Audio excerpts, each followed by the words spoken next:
बिहार के राजनीतिक में उभरते जन सुराज पार्टी के सूत्रधार प्रशांत किशोर गुरुवार को कुर्था उच्च विद्यालय के मैदान में पहुंचे, जहां किसान महापंचायत को संबोधित करते हुए उन्होंने कहा कि आप राजनीतिक कार्यक्रमों में गए होंगे, हमारे साथ जो लोग अभी खड़ा होकर यही कह रहे हैं कि जनसूरज को प्रशांत किशोर को वोट दीजिए, आपका जीवन सुधर जाएगा। हम आपके मंच से खड़ा होकर कह रहे हैं कि एक प्रशांत किशोर को छोड़िए 10 प्रशांत किशोर आ जाएंगे, तब भी आपका जीवन सुधारने वाला नहीं है जब तक आप नहीं सुधरिएगा। उन्होंने कहा कि बच्चों के लिए पढ़ाई रोजगार होना चाहिए, लेकिन यहाँ बैठा हुआ एक भी आदमी नहीं है जिसने अपने बच्चों के लिए, दूसरे के लिए नहीं, अपने बच्चों के लिए रोजी रोजगार के लिए, पढ़ाई के लिए वोट दिया होगा। तो सुधार होगा कैसे? कैसे सुधार होगा? आपको मालूम है कि आपके बच्चों के लिए पढ़ाई होगा तब जीवन सुधरेगा, लेकिन आपको उसके लिए वोट नहीं देना है। अब कोई खड़ा होकर कहेगा, ए भैया इसका क्या गारंटी है कि पढ़ाई के लिए, रोजगार के लिए वोट देंगे तब मिलेगा? किस नेता को हम लोग वोट दें? सब नेता तो बिहार में चोरे हैं। हम आपको अभी दिखाएंगे, आंख के सामने आपको जादू दिखेगा। जिस नेता को वोट देना है दे दीजिए, लेकिन अगर पढ़ाई रोजगार के लिए वोट दीजिएगा तो आपके बच्चों को पढ़ाई रोजगार मिलेगा ही मिलेगा। हमारी बात पर भरोसा मत कीजिए, अभी आपके आंख के सामने दिखेगा कि कैसे मिलेगा। अब जो सवाल पूछेंगे उसका जवाब दीजिएगा।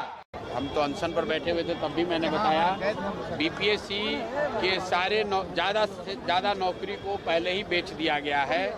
1000 करोड़ से ज़्यादा का घोटाला किया गया है। 30 लाख से लेकर 1.5 करोड़ रुपए तक में एक एक पद बेचा गया है।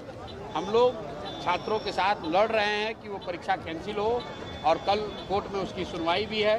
छात्र आज भी गर्दनीबाग में धरने पर बैठे हुए हैं। लेकिन अगर बीपीएससी का एग्जाम फिर से हो भी जाए तो भी वो बच्चों के साथ न्याय नहीं होना है, क्योंकि नौकरियां तो पहले ही बेच दी गई हैं। बीपीएससी में आंदोलन भले हो रहा है, लेकिन ये कोई पहला परीक्षा नहीं जहां पेपर लीक हुआ है। बिहार में तो हर 2 महीना पे पेपर लीक होना है। सिपाही भर्ती में घोटाला, दरोगा में घोटाला, टीईटी में घोटाला, नीट में घोटाला। कोई ऐसा परीक्षा नहीं है, ये कोई ऐसा परीक्षा नहीं है जिसमें पेपर लीक नहीं हो रहा है।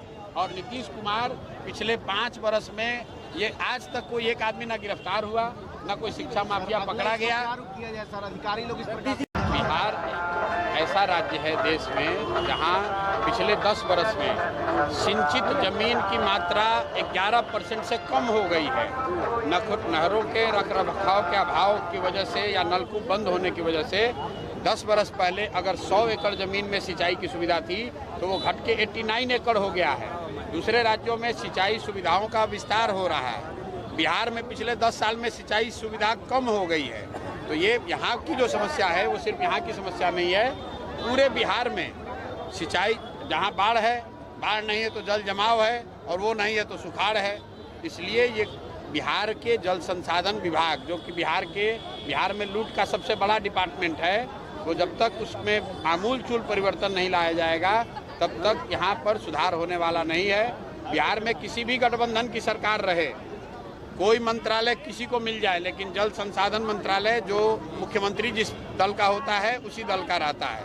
नीतीश कुमार कोई भी विभाग दूसरे को दे देंगे, जल संसाधन विभाग दूसरे को नहीं देते हैं, क्योंकि वो विभाग है जिससे सबसे ज्यादा पैसे की उगाही होती है। और इस किसानों से किसानों की सबसे बड़ी समस्या है उसकी जमीन को सर्वे को लेकर। सर कोई किसान काफी समस्या में है। सर जमीन के सर्वे को लेकर बिहार में सबसे पहले मैंने आवाज़ उठाई है नवंबर में कि ज़मीन का सर्वे जो सरकार करा रही है, इससे घर घर में बिहार में लड़ाई होगी। इससे हर घर में भ्रष्टाचार, घर से पैसा वसूला जाएगा।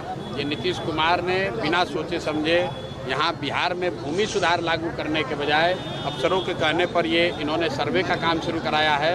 ये सुधार का कार्यक्रम नहीं है, लोगों से उगाही का कार्यक्रम है। हर घर में पेपर न होने पर खेतों के मालिकाना हक पर विवाद पैदा होगा और अफसर उसमें पैसा कमाएंगे, लोग परेशान होंगे। इसको रोकने के लिए